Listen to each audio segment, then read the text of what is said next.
Zélié, une chanson de plus d'un demi-siècle de Bella Bello. 50 ans après son décès, l'icône togolaise résonne encore dans les oreilles et dans les cœurs, au Togo comme ailleurs. À l'Institut français de Lomé, jeudi 15 février, en ouverture du festival Afropéenne, l'artiste international Izé lui a rendu hommage avec 11 de ses titres.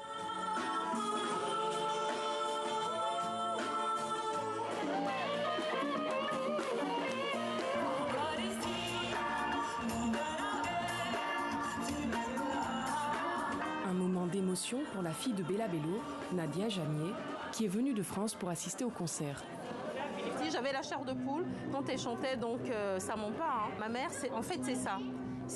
Elle a un pouvoir. Même après 50 ans, je l'ai ressenti. Je sens que les artistes qui sont là vraiment pour elle, ça se ressent tout de suite. Bella Bello est partie le 10 décembre 1973, à 28 ans.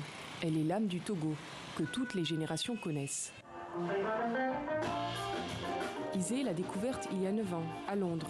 Un vrai coup de foudre pour Izé, aux origines françaises, togolaises et béninoises. Et ce qui la rend vraiment universelle, c'est le côté traditionnel africain, c'est clair. Et puis, il y a la rumba, la salsa, des sonorités asiatiques. Voilà, elle pouvait aller partout, tout le monde se reconnaît dans sa musique. C'est un chef-d'œuvre. L'icône togolaise, qui s'était produite à l'Olympia de Paris, ou même au Brésil, était une femme forte, chantant l'indépendance des femmes et de son pays. Au Togo, Bella Bello a laissé de nombreux disciples. C'est le cas de Charles Ozo. Cet artiste togolais ne cesse d'étudier la musique et les langues chantées par la diva.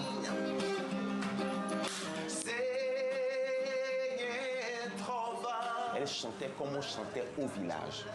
Et ça commence à revenir aujourd'hui. Parce que la dame, elle est spirituelle, Bella Bello. Il faut un monument pour Bella Bello. Ça, c'est le B.A.B.A. En décembre, le Togo avait déjà célébré les 50 ans du décès de Bella Bello. La chanteuse aux éternels 28 ans ne cesse d'inspirer la scène musicale africaine, génération après génération.